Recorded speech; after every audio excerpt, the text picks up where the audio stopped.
Caros amigos, estamos mais uma vez aqui no nosso canal Via Romana. Hoje nós vamos terminar este nosso mini curso sobre o Islã, entendendo o Islã. Então nós teremos hoje a nossa última aula, dando seguimento à última que tivemos, em que falamos sobre a nova jihad, novo jihadismo, né? A ideologia de Said Qutb,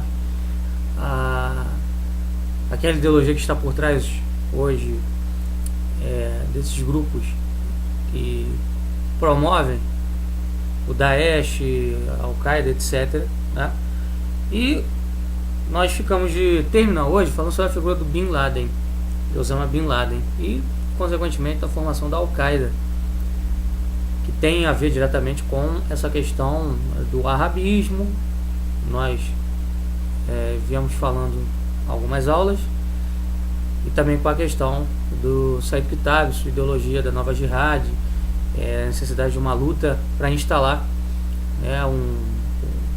aquilo que os islâmicos chamam de califado, de voltar às origens do Islã, correto?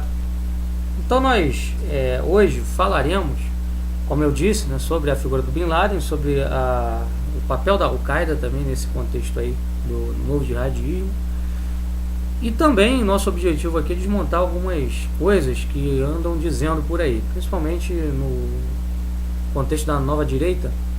Fala-se muito de que a Rússia seria a responsável pelo fomento a essa nova jihad, que os Estados Unidos são a grande vítima dessa nova jihad e tal.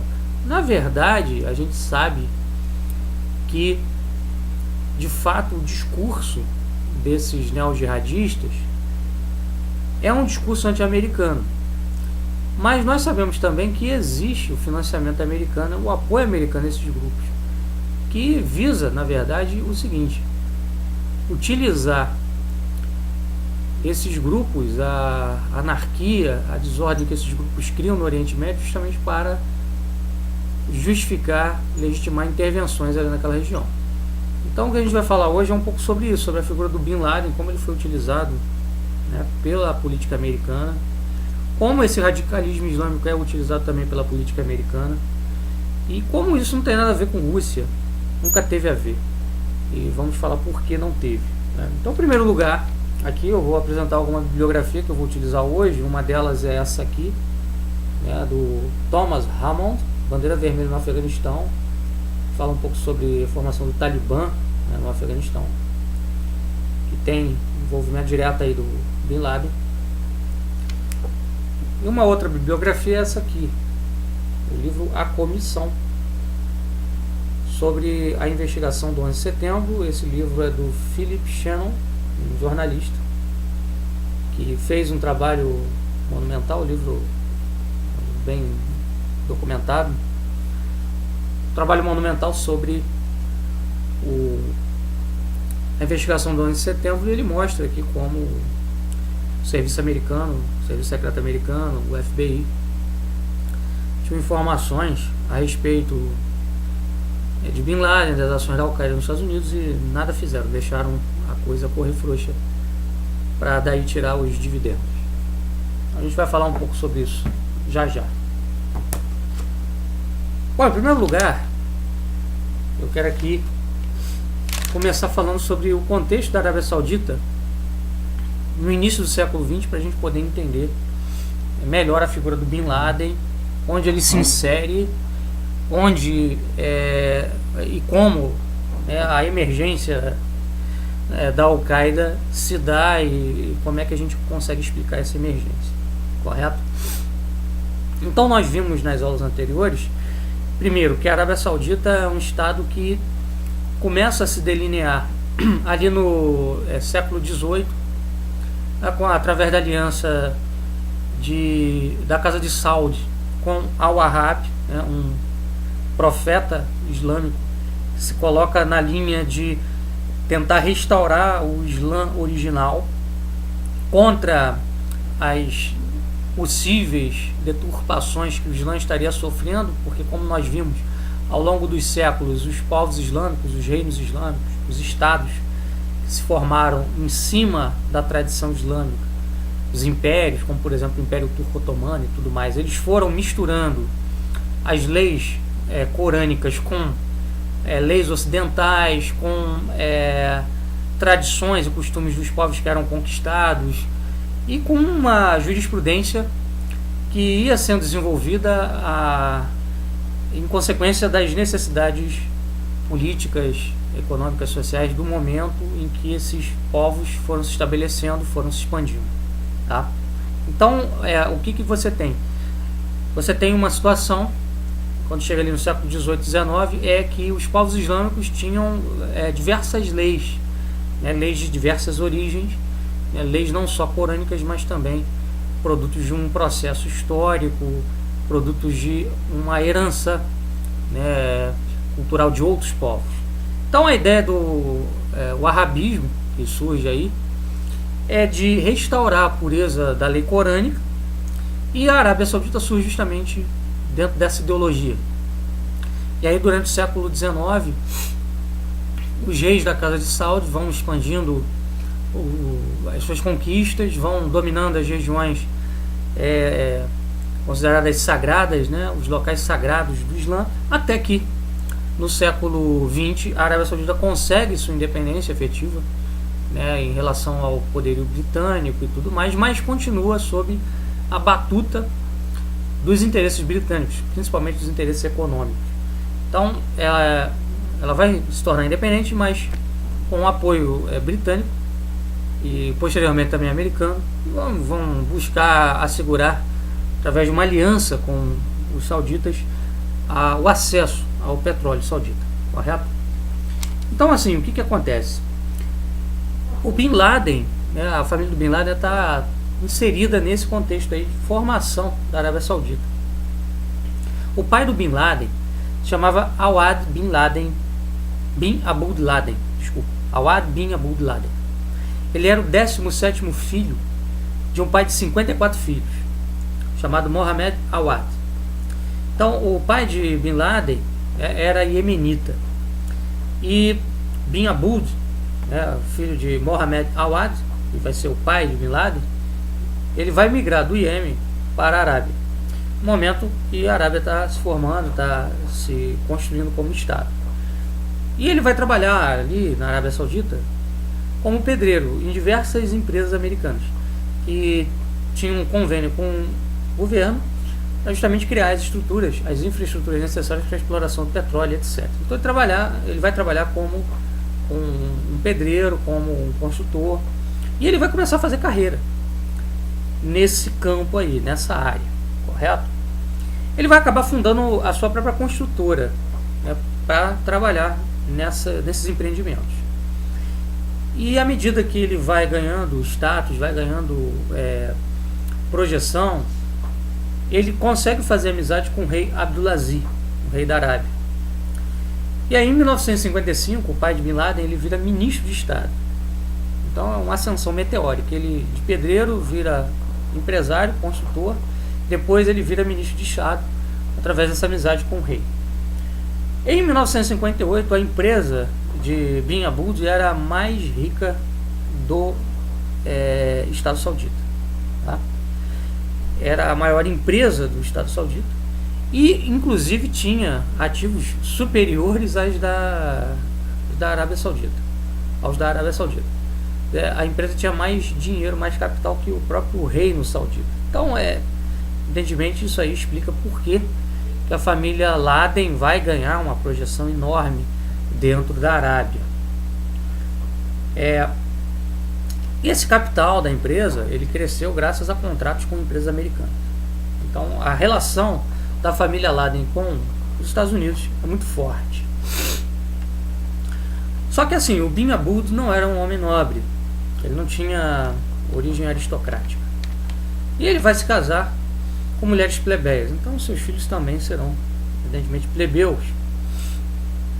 E o Osama Bin Laden, um dos filhos de Bin Abd, ele era filho de Bin Abd com uma síria, nem árabe ela era. Tá? E o que acontece? Bin Laden era um entre tantos filhos de Bin Abd. Quando Bin Abud e a mulher, a mãe de Bin Laden, se separam em 1967, Bin Laden herda 80 milhões de dólares. Então ele herda uma pequena fortuna, pequena não, né? Uma grande fortuna, que vai dar ao mesmo condições de se virar. Tá? Quando acontece a morte do pai de Bin Laden, né? O que ocorre? O Osama não vai ficar diretamente associado aos negócios da empresa.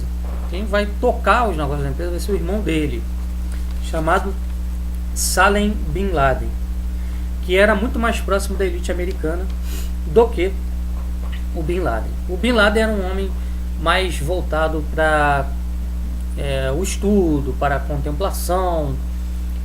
Já o Salem era um homem mais ativo, mais um perfil comercial, empresarial, empreendedorista. Então é o irmão que vai cuidar da empresa.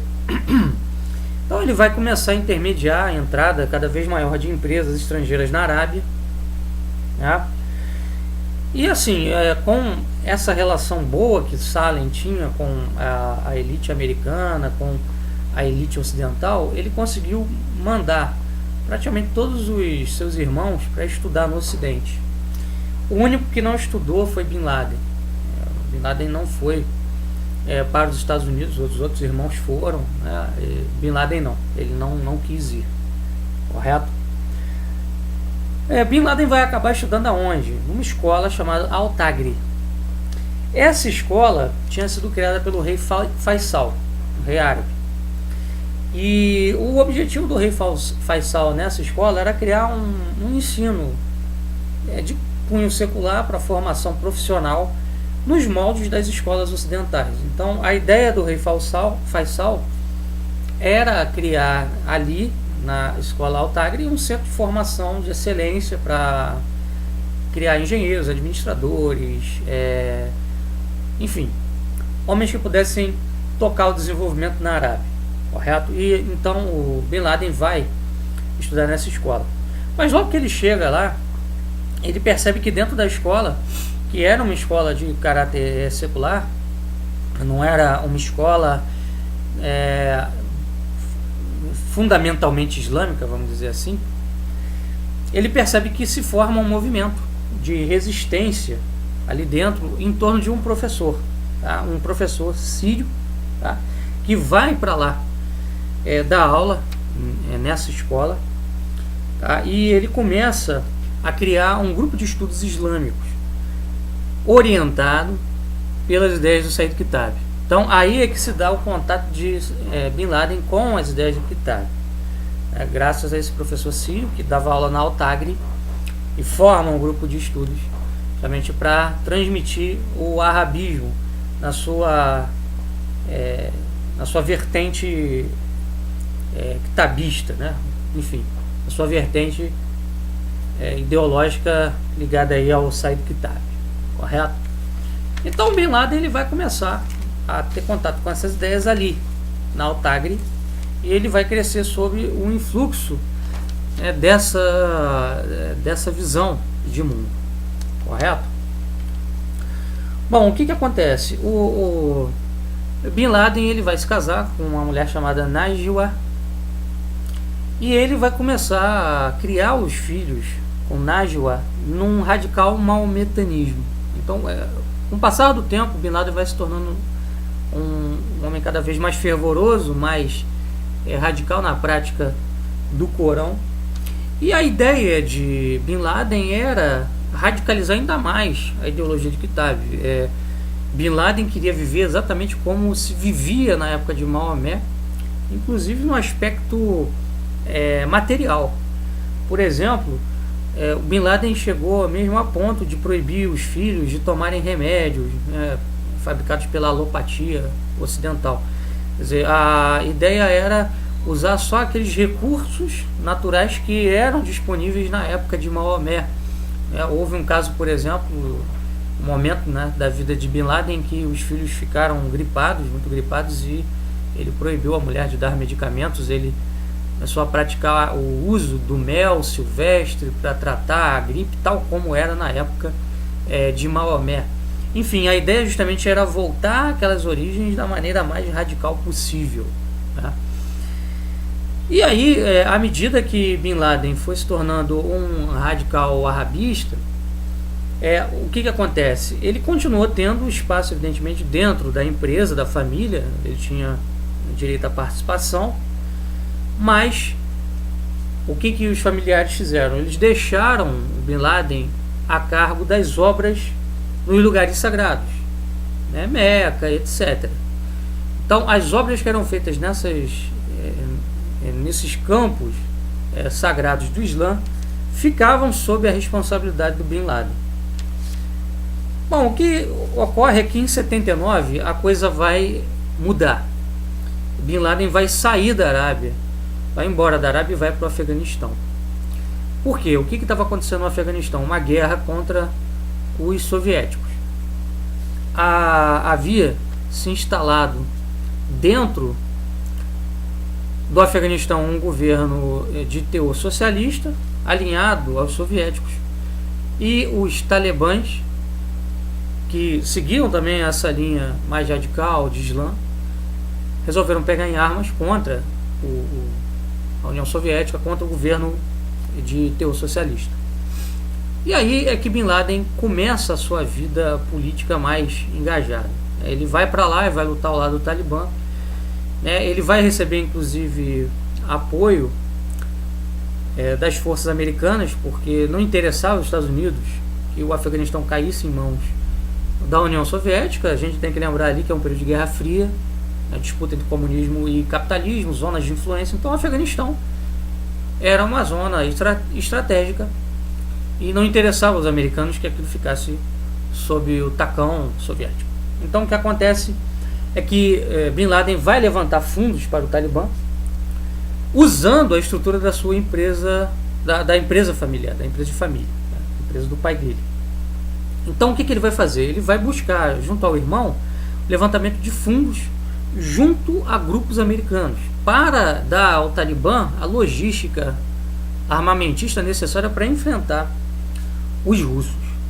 E foi o que realmente impediu que a União Soviética ficasse com uma influência muito forte ali no Afeganistão e tal. Quer dizer, graças a essa articulação de Bin Laden com a família e da família dele com os grupos americanos, é que o Talibã pôde passar a controlar o Afeganistão e a ameaça soviética ali sobre a região fosse eliminada, alijada. Consequentemente, com isso, você vai ter o Afeganistão girando dentro da zona de influência americana, né? Então a gente vê aí que logo no começo da vida política, na vida, né, militante de Bin Laden, ele está aí diretamente ligado aos interesses americanos, e ele só consegue realmente levar adiante o ideário e o projeto Talibã lá no Afeganistão graças, né, a esse apoio, a essa ajuda do capital norte-americano, né? Em 1988 se dá a saída definitiva da União Soviética do Afeganistão, depois de 9 anos de luta. E aí é que se dá a fundação da Al-Qaeda, né? Al-Qaeda significa base militar. Quer dizer, qual é a ideia da Al-Qaeda? Era criar realmente dentro do Afeganistão uma base militar de luta em prol do Islã e da ideia de retorno às origens, de ideia daquele jihadismo, daquele wahhabismo, né, que nós já falamos. E aí, depois desse estabelecimento da Al-Qaeda lá no Afeganistão, o início da Al-Qaeda se dá no Afeganistão, o que acontece? O Bin Laden vai se mudar para o Sudão. Ali ele começa então a realizar suas operações a partir do Sudão, tá? E lá no Sudão ele vai começar um processo de ataque a embaixadas americanas, a órgãos americanos lá no Oriente, na África, etc. Então você vai ter, por exemplo, em 1992 um atentado no Iêmen, liderado pela Al-Qaeda, liderado por Bin Laden.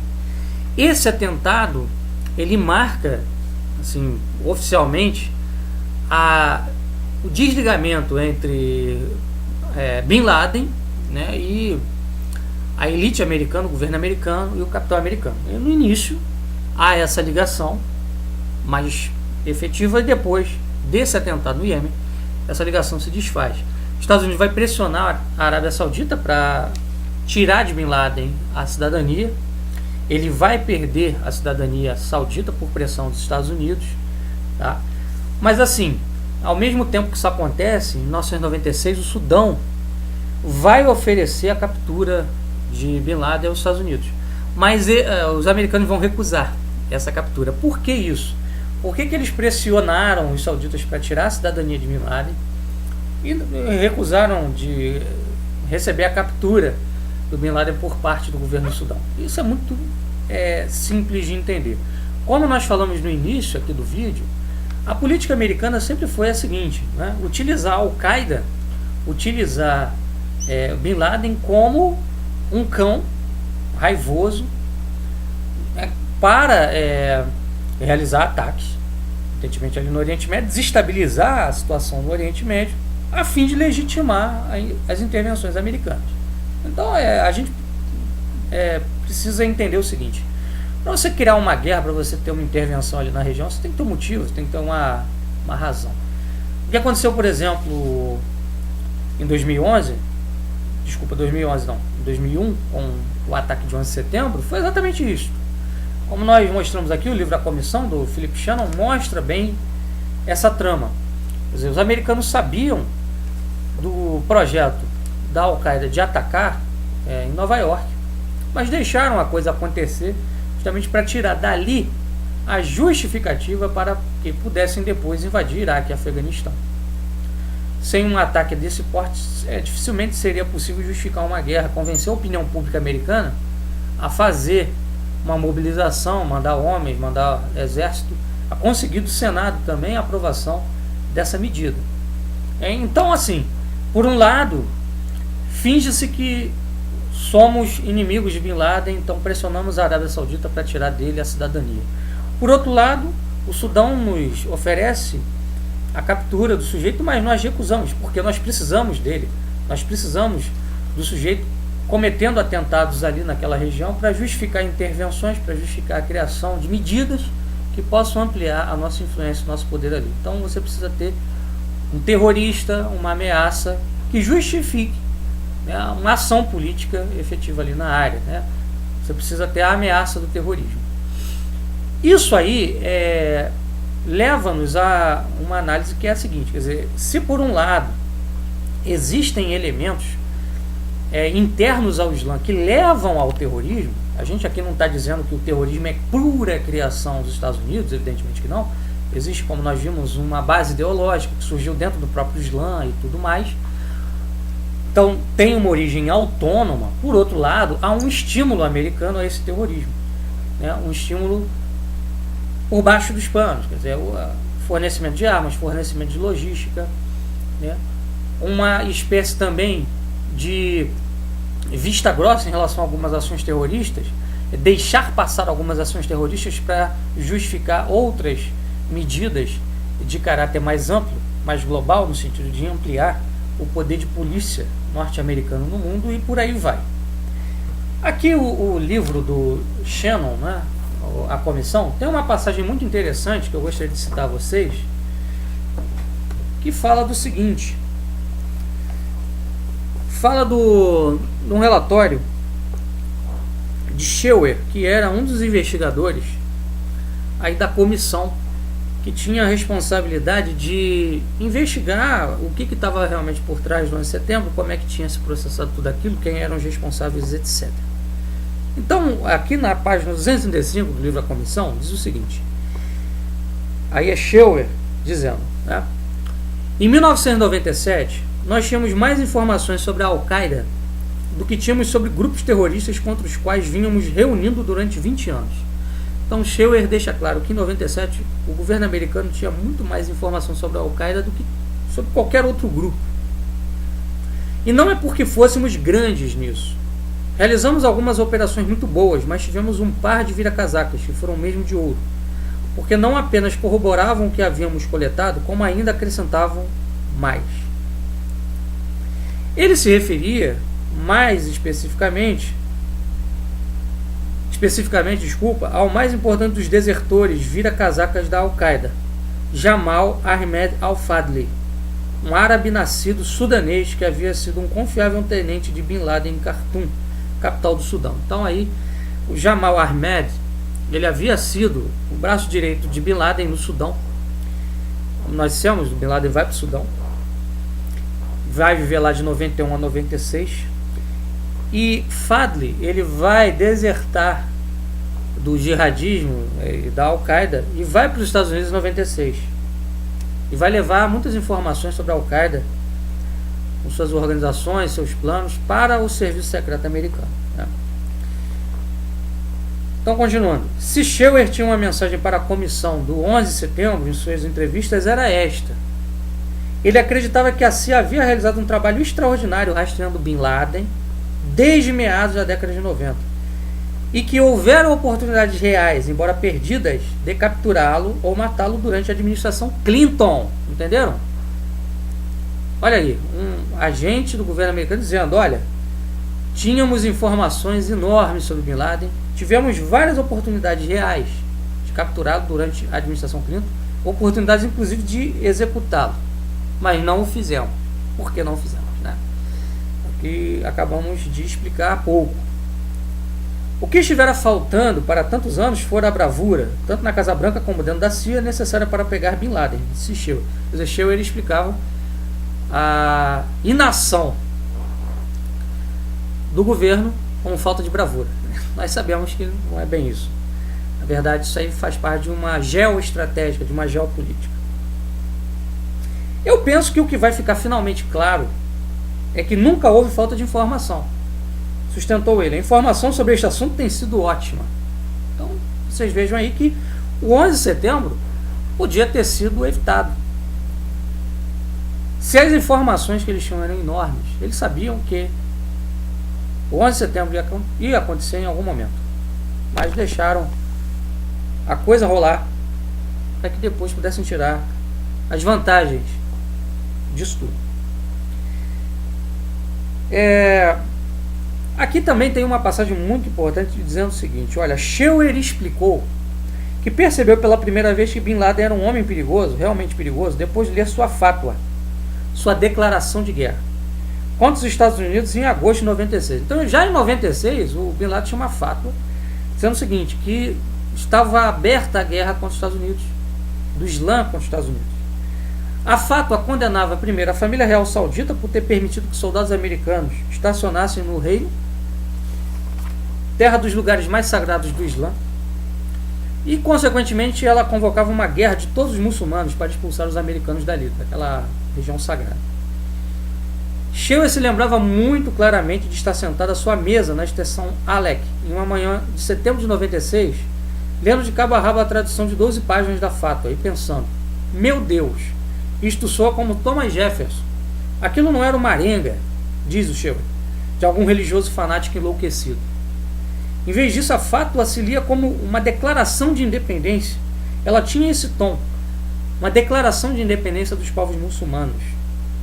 Não continha nada de costumeira retórica extremista islâmica sobre os perigos de mulheres no local de trabalho ou filmes de classificação X ou Y que não deviam passar em um país islâmico. Não, era uma coisa muito mais profunda. Era uma declaração de guerra universal contra os poderes ocidentais e o poder americano, notadamente, e a ideia de união dos povos muçulmanos contra o mundo ocidental, o mundo americano.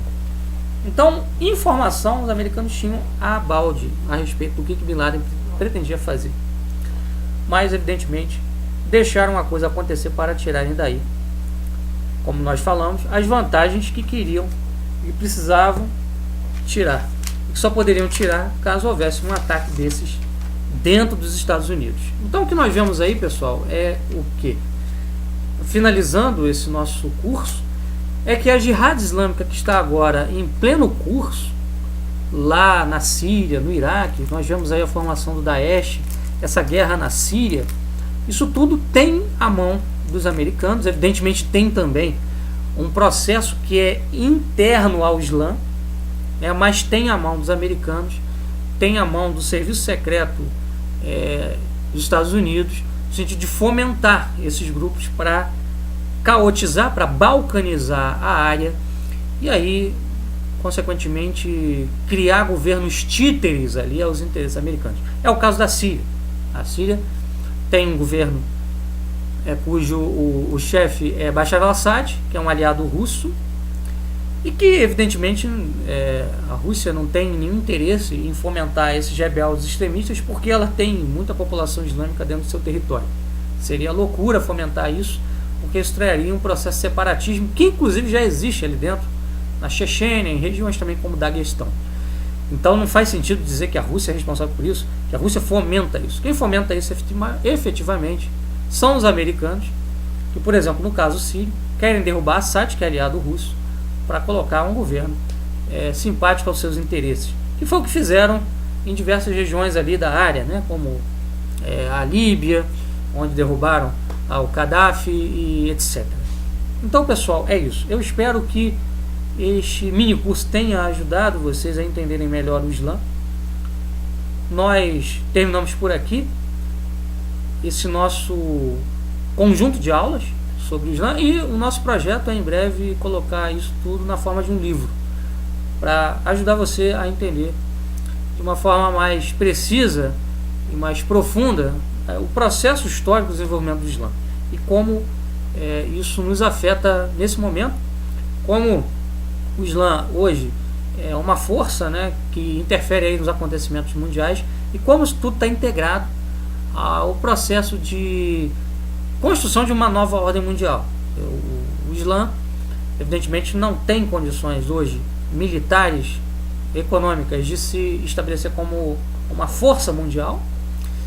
É claro que esses grupos jihadistas buscam reconstruir o califado, mas evidentemente não tem ainda o poder para efetivar isto e transformar o califado num poder mundial a disputar o domínio com os americanos. Então, dentro desse processo todo, você tem interferência do novordismo mundial, do poderio americano, dos interesses estadunidenses e também dos interesses ocidentais ali dentro do Oriente, tentando se aproveitar do caos criado por esses grupos para implementar uma nova ordem, implementar guerras e, consequentemente, mudar a estrutura ali dentro e, inclusive, fazer avançar essa agenda modernizante, que é a agenda da nova ordem mundial, né, igualitária, libertária, etc.